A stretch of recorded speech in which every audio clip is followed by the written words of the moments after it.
یہ رسول اکرم صلی اللہ علیہ وسلم نے منع فرمایا ہے. اور اس میں یہ ضروری نہیں مسلمان ہی، انسان کے ساتھ ایسا نہیں کرنا چاہیے. کیوں؟ ہر انسان چاہتا ہے، اس کی عزت نفس ہے، وہ چاہتا ہے کہ مجھے انسلٹ نہ کیا جائے. چھوٹا سا بچہ جو ابھی 1 سال کے اندر کا ہوتا ہے اور آپ اس سے غصے سے بات کریں، دیکھیے وہ رونے لگتا ہے. تو چھوٹے سے بچے کے اندر بھی نفس موجود ہے، اس کی عزت موجود ہے. حالانکہ بول نہیں رہا ہے، لیکن وہ اپنے ایکشن سے بتاتا ہے کہ مجھے یہ تمہاری باتیں مجھے اچھی نہیں لگی. اب ایک انسان کے ساتھ اگر ایسا کیا جائے، اللہ کے رسول صلی اللہ علیہ وسلم نے اس پر سخت جو ہے وہ پابندی کی کہ نقل نہ اتاری جائے. زبان سے بھی اتاری جا سکتی ہے، اشارے سے بھی اتاری جا سکتی ہے. ایک مرتبہ ایک بیوی اللہ کے رسول صلی اللہ علیہ وسلم کے پاس بیٹھے تھے. ایک بیوی کے پاس اللہ کے رسول صلی اللہ علیہ وسلم نے ایک دوسری بیوی کی تعریف کی کہ وہ ایسی ہیں ایسی ہیں. تو جن کے پاس بیٹھے تھے سوکن تو ان کو جو ہے نا اچھا نہیں لگا، اور انہوں نے کہا کہ آپ ایسے اشارہ کیا ہاتھ سے، چھوٹی وہی چھوٹی والی اس کی آپ بار بار تعریف کرتے ہیں. اب یہ نقل اتاری گئی نا کہ اس کی انسلٹ کی گئی. اللہ کے رسول صلی اللہ علیہ وسلم نے فرمایا کہ تم نے یہ بات کہی ہے، یہ اگر سمندر کے اوپر ڈال دیا جائے تو سمندر کی جھاگ نیچے ہو جائے گی، تمہاری یہ بات اوپر ہو جائے گی. یعنی اتنا بڑا جرم تم نے کیا ہے. کیوں؟ انسان کی عزت نفس کا احترام انسان کو ہر حال میں کرنا چاہیے، چھوٹا ہو یا بڑا ہو، کسی کی عزت سے نہیں کھیلنا چاہیے. اور اس میں عزت میں مسلمان کی عزت، مومن کی عزت تو بہت بڑا درجہ رکھتی ہے. قرآن مجید کی آیت ہے کہ عزت اللہ کے لیے ہے، وَلِلَّهِ الْعِزَّةُ. اس کے بعد اگر کسی کی عزت ہے ولی رسول ہی، اس کے رسول کی عزت ہے. پھر تیسری جو کہا گیا، تیسرے کے بعد چوتھے کا نام ہی نہیں لیا گیا، ولی المومنین. یعنی اللہ کی عزت، رسول کی عزت، اور تیسرے نمبر پر کس کی عزت بیان کی گئی؟ مومنین کی. اب اگر یہ کام کسی مومن کے ساتھ کیا جا رہا ہے، اس کی نقل اتاری جا رہی ہے، تو یہ بہت بڑا گناہ ہے اور اس سے بچنا چاہیے. یہ جو یہ باتیں جو بیان کی جاتی رہتی، یہ سب وہ چیزیں ہیں. ہم کو اپنی عبادتیں یاد رہتی ہیں کہ میں نے بڑی عبادت کی ہے اور اس طرح میں نے تسبیحات پڑھا ہے. تسبیحات عبادتیں کبھی ضائع نہیں ہوتی، نوٹ کر لیں، ہمیشہ اس کا ثواب ملتا ہے. لیکن یہ جو ہم حرکت کرتے ہیں، یہ مائنس ہونے کے بعد پتہ چلے گا کہ آپ کا بیلنس کیا ہے. ون سائیڈڈ نہ دیکھیں اپنے آپ کو. بیلنس شیٹ میں دونوں چیزیں لکھی ہوتی ہیں کہ جمع کتنا کیا آپ نے اور نکالا کتنا ہے. اس کے بعد آخر میں لکھا رہتا ہے کہ آپ صفر میں کھڑے ہیں یا اوڈی بن گیا ہے اور اوور ہو گیا ہے، معاملہ کیا ہو گیا ہے. آپ اب ایک بندہ جمع کرنے والی پوری ایک آنکھ بند کر لیا، جمع کرنے والا سب دیکھ رہا ہے، اور جو کریڈٹ جو مطلب جو نکالا ہے ڈیبٹ اس کو نہیں دیکھ رہا، اور خوب بہت مطمئن ہے کہ ہم نے بہت پیسہ جمع کر رکھا ہے. بیلنس دیکھیں کہ بیلنس میں کہاں کھڑے ہیں. اسی لیے اللہ کے رسول صلی اللہ علیہ وسلم نے ہماری تربیت فرمائی کہ روزانہ استغفار کیا کرو، روزانہ استغفار کیا کرو. کیوں؟ کیونکہ آدمی کو معلوم نہیں ہے کہ کس طریقے سے اس قسم کی غلطیاں کرتا رہتا ہے. جیسے یہ بھی یاد کر لیں، ایسا نہیں ہوتا ہے جیسے میں نے کہا کہ سمندر کی جھاگ، اب آپ سوچیں گے تو بہت بڑا گناہ ہو گیا، بہت بڑا گناہ ہو گیا. لیکن ایک مرتبہ جب بندہ سبحان اللہ کہتا ہے تو زمین آسمان کے برابر نیکی بھی لکھی جاتی ہے. ایسا نہیں ہے، دونوں برابر چلتے رہتے ہیں. تو دونوں کو جو ہے کبھی انسان سے غلطیاں ہوتی رہتی ہیں. لہذا ان غلطیوں کا حل کیا ہے کہ ایک آدمی جو ہے دن میں 1 مرتبہ 2 مرتبہ کسی وقت شام میں رات میں بیٹھ کر دن بھر کا اپنی بات کا کہ آج میں نے دن بھر کیا کیا ہے، اور اپنے اللہ کے سامنے توبہ کرے. کس قسم کی جو باتیں ہو گئی ہیں اللہ تعالیٰ اس کو معاف فرما دے. لیکن سب سے بڑی بات یہ ہے کہ پہلے یہ علم میں آنا چاہیے کہ مجھ سے یہ غلطی ہوئی ہے. اور یہ جو توبہ کی ایکٹنگ کی جاتی ہے، اللہ توبہ اللہ توبہ، یہ توبہ وبہ نہیں ہوتی ہے.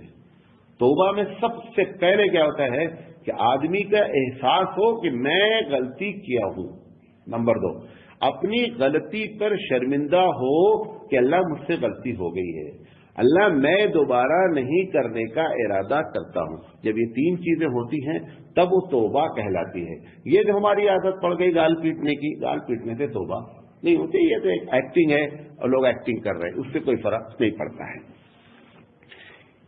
ابن ماجہ کی روایت ہے، اللہ کے رسول صلی اللہ علیہ وسلم نے فرمایا کہ خاص کر مسافر کے لیے اور ایسی جگہ پہ جہاں پر پانی نہ ہو، اللہ کے رسول صلی اللہ علیہ وسلم نے منع فرمایا اس بات سے کہ پانی اگر کوئی مانگے تو پانی سے انکار نہ کیا جائے. اور خاص کر ایسی جگہ پر کہ جہاں پر بیابان ہو، مسافر ہو.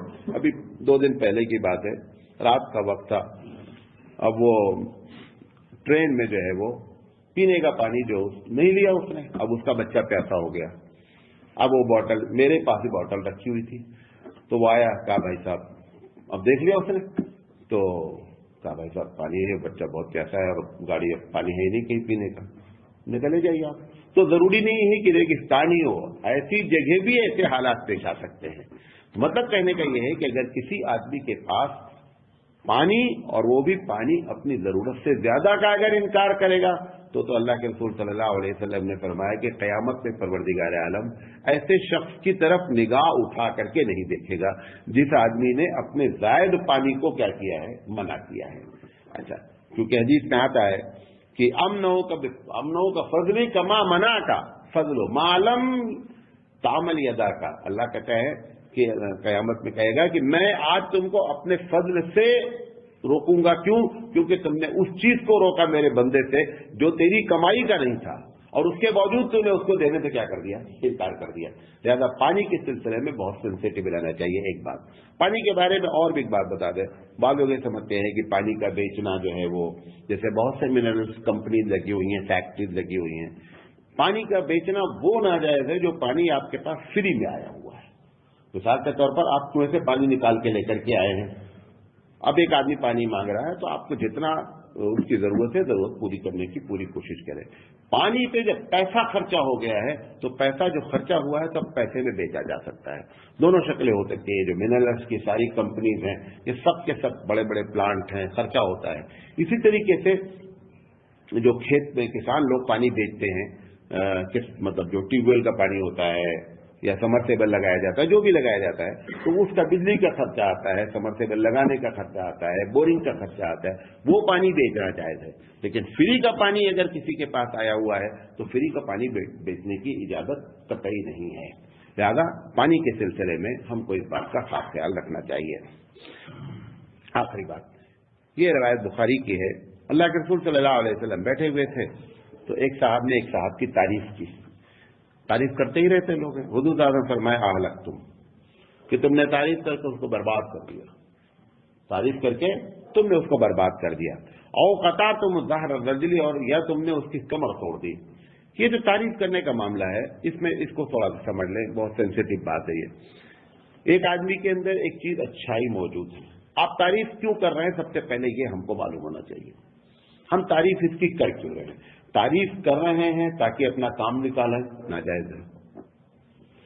اگر آپ تعریف کر رہے ہیں تاکہ لوگوں کے اوپر اس کا احسان جتلایا جائے، ناجائز ہے۔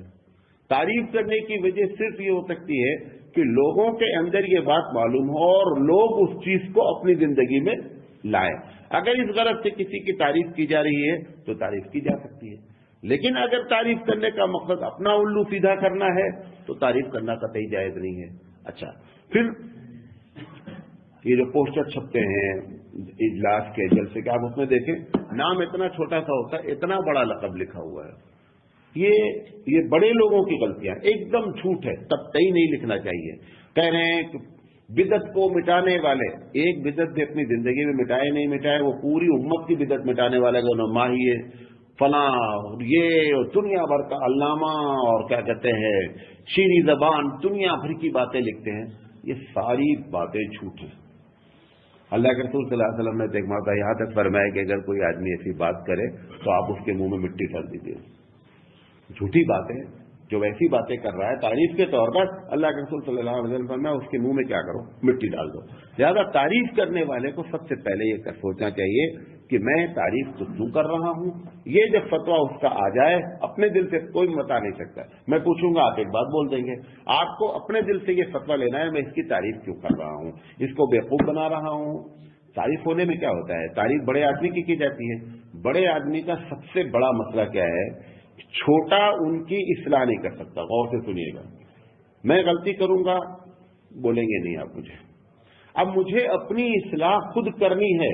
اب ہم کو اپنی اصلاح کرنے کے چانسز اتنے نہیں ہیں کہ میں جو غلطی کہہ رہا ہوں اس کو بھی آپ میری تعریف پہ شمار کر رہے ہیں، اب لہذا میری اصلاح کے چانسز ہی ختم ہو جاتے ہیں۔ چھوٹے آدمی کی اصلاح کے چانسز پورے برقرار رہتے ہیں، لیکن بڑے آدمی کیوں، لوگ اس کو چڑھا کر کے چمچا گیری کر کے نتیجہ کیا نکلتے ہیں، اس کی زندگی برباد کر دیتے ہیں۔